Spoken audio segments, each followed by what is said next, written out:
Esta es la historia de Julio César.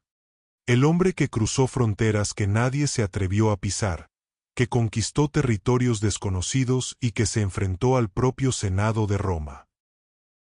En este relato conocerá su infancia, su ascenso imparable, sus guerras, sus decisiones más audaces, sus reformas, su muerte, y el legado que cambió la historia para siempre. Te invito a seguir el canal y acompañarnos en más viajes entre la sombra y la historia. Capítulo 1. Antes de César, el rostro antiguo de Roma. Roma, antes del nacimiento de Julio César, era una república orgullosa de sí misma. Su sistema político, una compleja mezcla de monarquía, aristocracia y democracia, había convertido a la ciudad en el corazón del mundo conocido. El Senado, compuesto por la élite patricia, gobernaba gran parte de los asuntos del Estado, mientras los cónsules, elegidos cada año, compartían el poder ejecutivo. En apariencia, era un sistema equilibrado, pero bajo esa fachada de estabilidad, hervían ambiciones, rivalidades y tensiones sociales. Las divisiones entre patricios y plebeyos marcaban la vida política. Los primeros acumulaban poder y riqueza. Los segundos, cada vez más marginados, exigían voz y justicia. Roma, que había conquistado el mundo exterior, comenzaba a fracturarse desde dentro. En los siglos previos, la República había extendido su dominio por toda la península itálica. Las guerras púnicas contra Cartago la habían transformado en la gran potencia del Mediterráneo occidental. Más tarde, la derrota de griegos y macedonios llevó su influencia hasta Oriente. Las victorias trajeron gloria, pero también consecuencias. Con cada conquista, llegaban riquezas inmensas, esclavos y tierras, y con ellos, una desigualdad cada vez más profunda. Los grandes terratenientes absorbían las propiedades de los pequeños campesinos, que, arruinados, migraban a la capital. Roma crecía, pero al precio del descontento y la miseria. En las calles abarrotadas, el pueblo sobrevivía entre el desempleo, la corrupción y la violencia. Las multitudes empobrecidas se hacinaban en los barrios bajos, mientras la nobleza organizaba banquetes fastuosos y derrochaba lujo en palacios de mármol. El pan y circo se convirtió en la herramienta perfecta para mantenerlos tranquilos, trigo gratuito y espectáculos sangrientos en los anfiteatros. Roma era un hervidero, una ciudad de contrastes donde la riqueza y la pobreza convivían pared con pared. Mientras tanto, la política se volvía un campo de batalla. Los optimates, representantes del Senado y de la aristocracia tradicional, defendían el poder de las viejas familias. Frente a ellos, los populares buscaban apoyo en el pueblo para promover reformas sociales. Fue en ese clima donde figuras como Tiberio y Cayo Graco intentaron repartir tierras a los más pobres. Su idealismo les costó la vida. Ambos fueron asesinados, y con ellos murió una parte de la esperanza republicana. Desde entonces, la violencia dejó de ser una excepción para convertirse en una costumbre. Las disputas ya no se resolvían con palabras, sino con espadas. Los ejércitos, antaño leales al Estado, empezaron a obedecer a sus generales. Los soldados dependían de ellos para obtener recompensas y tierras, y esa lealtad personal cambiaría para siempre la naturaleza del poder en Roma.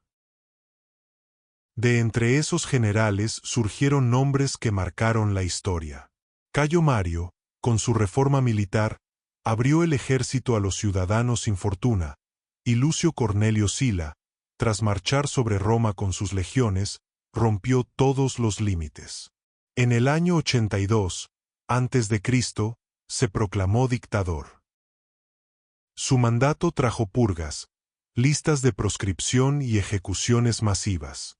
Eliminó enemigos, reorganizó el Estado y luego renunció, dejando tras de sí un precedente funesto, que la fuerza podía sustituir a la ley.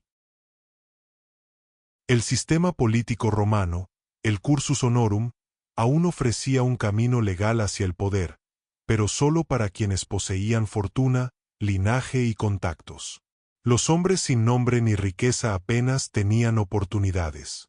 Esa rigidez alimentaba la frustración y el surgimiento de movimientos populistas que amenazaban con romper las viejas estructuras. Mientras Roma se desgastaba por dentro, también enfrentaba desafíos más allá de sus fronteras.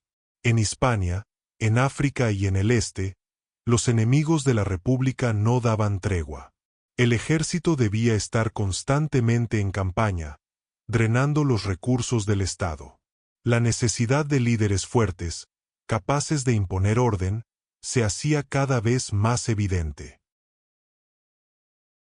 Dentro de la ciudad, la violencia política alcanzaba niveles alarmantes.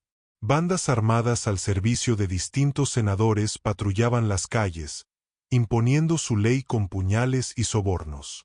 El voto se compraba, el miedo se vendía, y la corrupción se volvió parte del día a día. La sociedad romana también reflejaba esas contradicciones. Las mujeres tenían un papel limitado en lo público, pero algunas, desde las sombras, influían en las decisiones de los hombres más poderosos. Los matrimonios eran alianzas políticas, más que uniones sentimentales. La religión seguía siendo pilar fundamental del orden social. Los rituales, los auspicios y la voluntad de los dioses guiaban cada decisión. Sin embargo, nuevas supersticiones y cultos extranjeros comenzaban a infiltrarse, mezclando lo sagrado con lo profano. La esclavitud, base de la economía romana, sostenía aquel gigante. Millones de esclavos trabajaban en campos, minas y hogares sin derecho alguno. A veces, la desesperación los empujaba a rebelarse, como ocurrió con la revuelta encabezada por Espartaco. Su derrota trajo terror a la élite y miles de crucificados a lo largo de la Vía Apia. El mensaje era claro: Roma se mantenía en equilibrio entre el control y el miedo. La expansión territorial había generado una aristocracia aún más ostentosa, que medía su poder en banquetes, villas y joyas. Mientras tanto, la plebe dependía del reparto de grano y de los espectáculos públicos para sobrevivir. Intelectualmente, Roma absorbía la cultura griega. La filosofía, la retórica y el arte florecían entre las clases altas.